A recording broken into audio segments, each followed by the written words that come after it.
Good afternoon and welcome back to Girded with Truth. Thank you so much for joining us this afternoon as we continue our series Separate Me. As we continue to talk about the separation that God has for His people in this time and in this season, I want to also acknowledge those who might be transitioning or shifting seasons into what God has orchestrated and planned for us in this new season of our lives. Sometimes we are excited to enter into a new season, but we do not take time to recognize the challenges that may face us in any given seasons. New is always great, but there's always some sense of fear, insecurity, and the fact that it's an unknown scenario that sometimes keep us back from entering into our next. But I want to come today to let you know that God has already thought of that. Your next is waiting on you. You are walking in what once was your next. So if God has something further for you, something more for you, then He has already answered all the questions that you could possibly have, all the doubts that you may possibly hold on to. He has already taken care of that. So today, I want to talk about restoration. God has restorative power.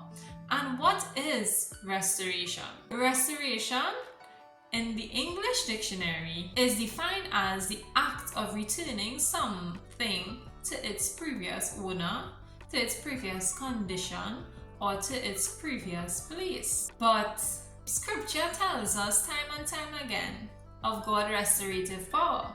As a matter of fact, Joel chapter 2 verses 25 to 27 says, "And I will restore to you the years that the locust hath eaten, the cankerworm and the caterpillar and the palmer worm, my great army which I sent among you.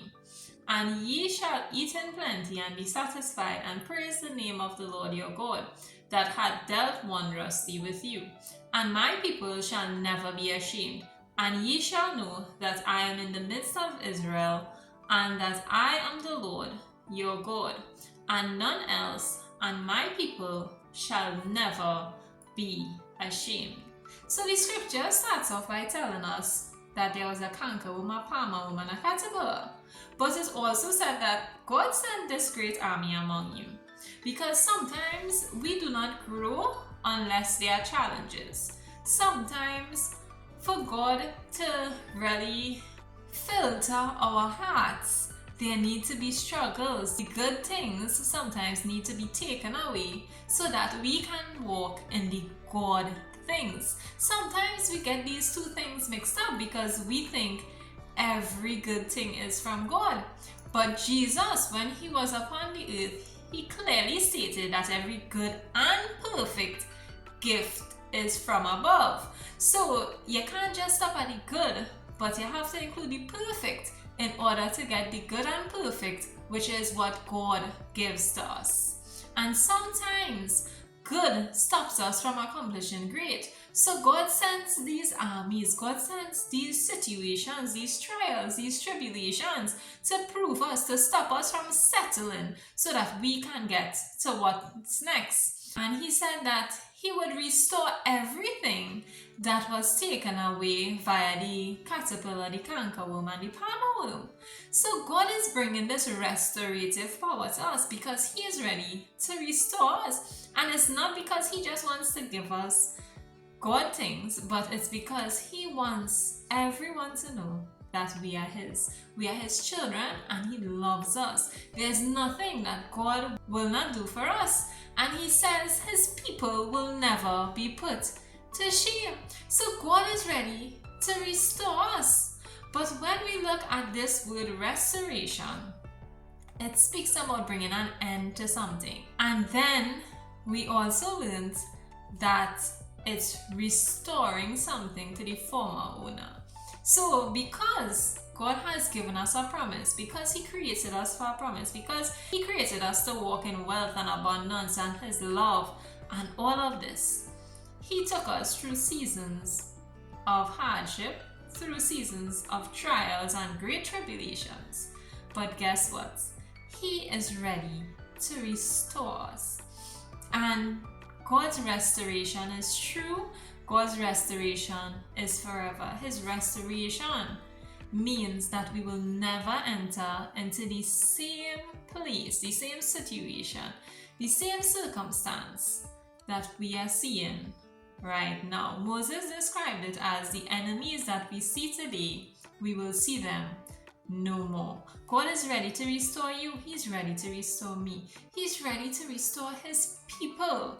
And he has reminded us of his covenant and his promise with us. And as we go through this week, as we go through this month, as we go through this year, let us remind God that he promises to restore us.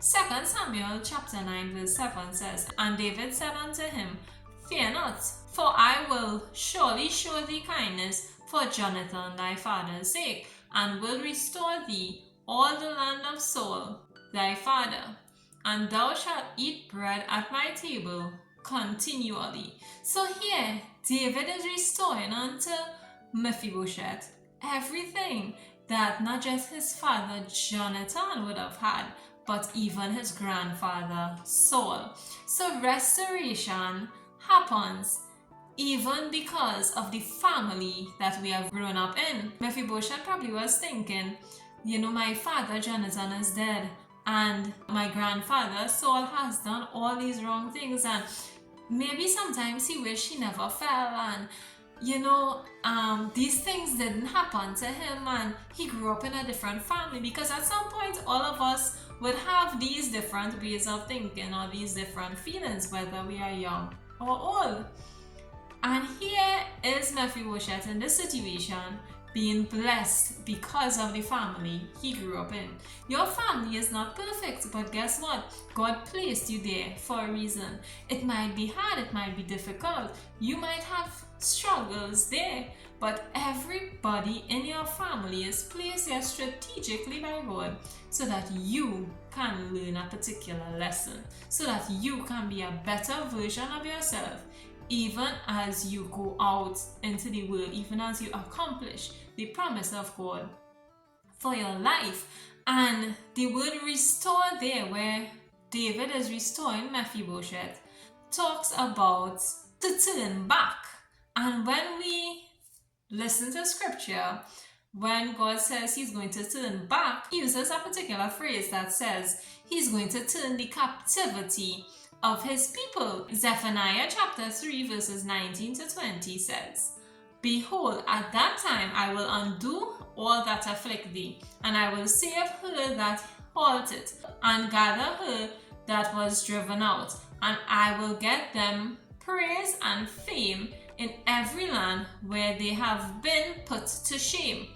At that time will I bring you again, even in the time that I gather you, for I will make you a name and a praise among all the people of the earth, when I turn back your captivity before your eyes, saith the Lord."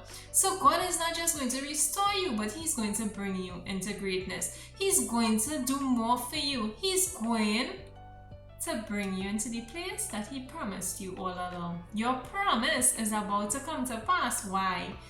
Not because you did something to deserve it, but because you are a child of God and he's ready to restore his people. There's going to be a clear distinction between God's people and the people of the world, because God is ready to do for his people with the evidence of manifestation what we have been praying for all along. Psalm chapter 126 verses 1 to 6 says, "When the Lord turned again the captivity of Zion, we were like them that dream. Then was our mouth filled with laughter, and our tongue with singing. Then said they among the heathen, the Lord had done great things for them. The Lord had done great things for us, whereof we are glad. Turn again our captivity, O Lord, as the streams in the south. They that sow in tears shall reap in joy. He that goeth forth and weepeth, bringing precious seed, shall doubtless come again with rejoicing bringing his sheaves with him. So God say, don't worry, you have been crying all along. He has sent a word to say, you don't have to cry anymore because he's ready to restore you. He's ready to bring you out of your situation. You are about to come from a low place to a high place. You are about to come out of every famine you have been experiencing and dwell in wealth and abundance. And this is not by any act you will have done, but this is simply because you are God's child and He loves you so much. So you may have cried many nights, you may have wept beyond the tears you have, but God says, don't worry, He's about to come through for you. And you would be grateful, you would be thankful, and even the heathens will speak about the goodness of God in your life, because He will not bring you to shame, and He will cause the evidence in your life to be so great that everyone knows only God could have done it. You may not know where it's coming from. You may not know where to look. You may not know how, why.